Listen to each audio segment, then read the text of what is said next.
আসসালামু আলাইকুম। একজন সিনিয়র ক্রাইম রিপোর্টার সে যদি নিজেই ক্রাইম করে তাহলে বিষয়টা কেমন হয়ে গেল না? তাও তেন ক্রাইম রিপোর্টার না, সুনামধন্য ৭১ টিভির একজন senior crime reporter Mahim Mizan.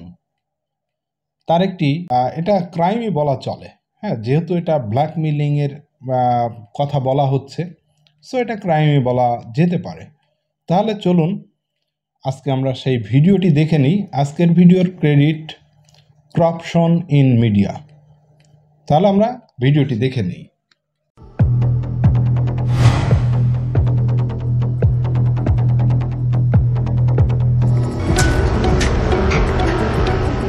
যে ভিডিওটি দেখছেন তা একজন নারী সংবাদ উপস্থাপিকা, যিনি দীর্ঘদিন ধরে ৭১ টিভিতে চাকরি করছিলেন।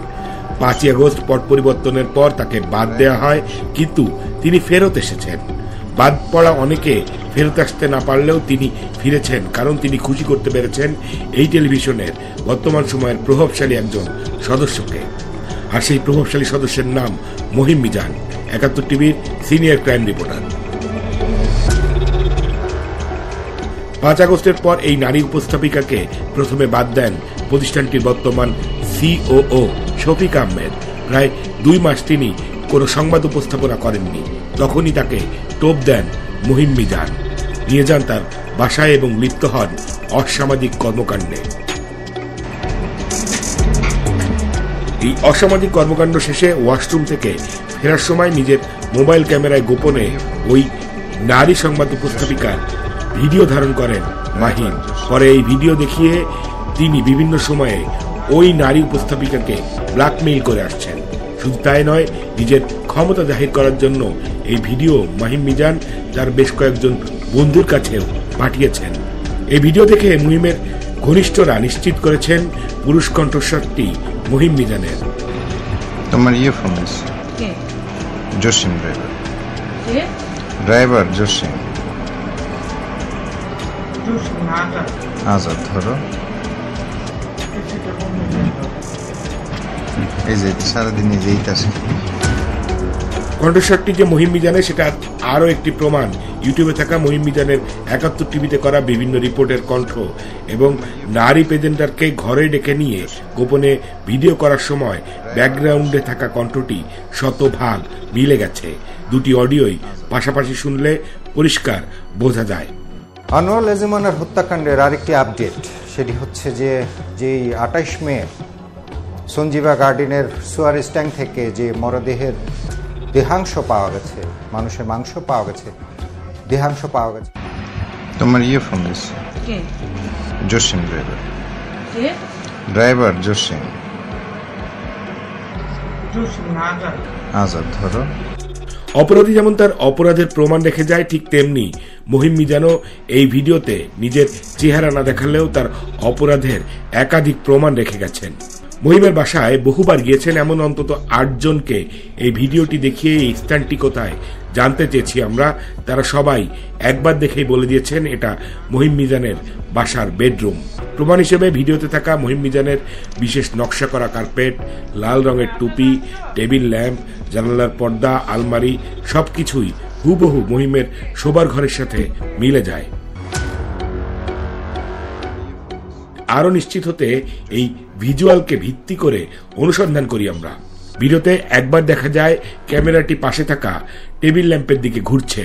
সেখানে টেবিলের উপর অন্যান্য জিনিসের সাথে একটি ঘড়ি এবং একটি সানগ্লাস দেখা যায়। মহিম মিজানের ফেসবুকে তার এই ঘড়ি এবং সানগ্লাস পরিহিত অবস্থায় একাধিক ছবি রয়েছে।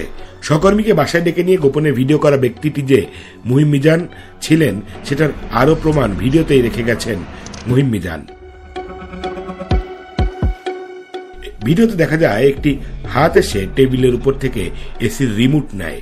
হাতটি যদি লক্ষ্য করেন দেখবেন বুড়ো আঙ্গুলের নখের অংশটি অন্য আর ১০ জনের মতো নয়। এই অংশটি একটু ছোট এবং খর্বাকৃতির। চলুন আমরা মহিম মিজানের ফেসবুক থেকে পাওয়া ছবি থেকে তার হাতের বুড়ো আঙ্গুলের নখটি পর্যবেক্ষণ করি। দুটি ছবির বুড়ো আঙ্গুলের নখের অংশটি দেখলে নিশ্চিত হওয়া যায় এই দুটি হাতই একই ব্যক্তির। এবার নিশ্চয়ই কারোর সন্দেহের অবকাশ থাকছে না, এটা মহিম মিজান।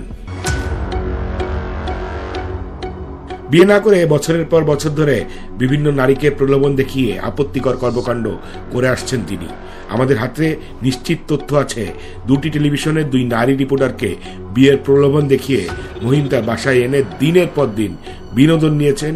এই 2 নারী তার ঘনিষ্ঠজনদের বলেছেন, পরে তারা জানতে পেরেছেন মহিম মিজান তাদের বিশেষ মুহূর্তের ছবি এবং ভিডিও করে রেখেছেন। তাই প্রতারণা করলেও এ দুজনই সম্মানের ভয়ে বিষয়টি নিয়ে শোরগোল করেননি। বিশেষ করে গত সরকারের সময় আলোচিত কুখ্যাত ডিআইজি হারুন তার বন্ধু হয়, সবাই তাকে ভয় পেত। জেনারেল আজিজের সাথেও ছিল তার গলায় গলায় পীড়িত। ঢাকার কয়েকজন সাংবাদিক জানিয়েছেন, গত সরকারের সময় এসএটিভির এক নতুন রিপোর্টারকেও মহিম একইভাবে ট্র্যাপ করেছিল। একবার সেই মেয়েটিকে বেশ কয়েকদিন ধরে পাওয়া যাচ্ছিল না। পরে পুলিশকে অনুরোধ করে মোবাইল লোকেশন দেখে জানা যায় মেয়েটি মহিম মিজানের বাসায় আছে। সেই মেয়েটিকেও পরে বিয়ে না করায় মেয়েটি দুঃখে কষ্টে মিডিয়ায় ছেড়ে দেয়। অন্য আরেকটি উঠতি রিপোর্টারকে গর্ভবতী করার পর মহিমার তাকে বিয়ে করেনি। সেই মেয়েটিও বিয়ের আসর থেকে মহিমের বাসায় চলে আসার পরও তাকে গ্রহণ করেনি মহিম।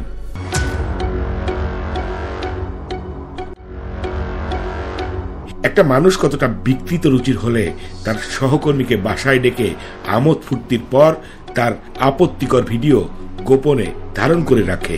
এই মহিম মিজানের পৃষ্ঠপোষক হল ৭১ টিভির সিওও শফিক আহমেদ। প্রায় তারা একসাথে বিভিন্ন জায়গায় ঘুরে বেড়ায়। গত বছর যুক্তরাষ্ট্র ও কানাডায় ২০ লাখ টাকা খরচ করে 1 মাসের ট্যুর দিয়েছে দুজন।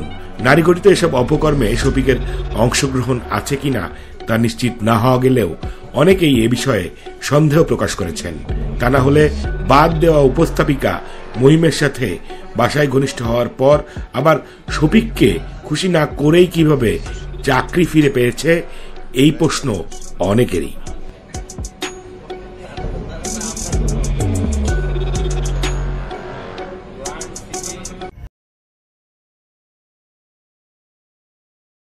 বাহ, ভালো তো। কয়েকদিন আগে আমরা দেখছিলাম এমপি আনারুল আজিম, তিনি যখন কলকাতায় গিয়ে খুন হলেন তখন এই মহিম মিজান অনেকগুলো রিপোর্ট করেছিল আর কি। বেশ ভালো লাগছিল রিপোর্টগুলো। তো তিনি তার সহকর্মীকে বাসায় ডেকে এনে আমোদ ফুর্তি করেছেন। ভালো তো। তাহলে তাকে এখন পুরস্কৃত করা উচিত, নোবেল দেওয়া হোক আর কি। একজন আছেন আমাদের বর্তমানের প্রধান উপদেষ্টা, নোবেল বিজয়ী ডক্টর মোহাম্মদ ইউনূস। তো তিনি তো ভালো কাজ করেই নোবেল পেয়েছিলেন, শান্তিতে নোবেল পেয়েছিলেন। তো মহিম মিজান তিনি একজন সিনিয়র ক্রাইম রিপোর্টার, তো সে নিজেই ক্রাইম করেছে। এখন সেই হিসাবে তাকে একটা নোবেল দেওয়া হোক, আর কি বা বলবো, বলার কিছু নাই। ভিডিওটি শেষ করলাম। ভালো লাগলে শেয়ার করেন, আর নতুন হলে চ্যানেলটি সাবস্ক্রাইব করতে পারেন। সবাই ভালো থাকবেন, সুস্থ থাকবেন। আসসালামু আলাইকুম।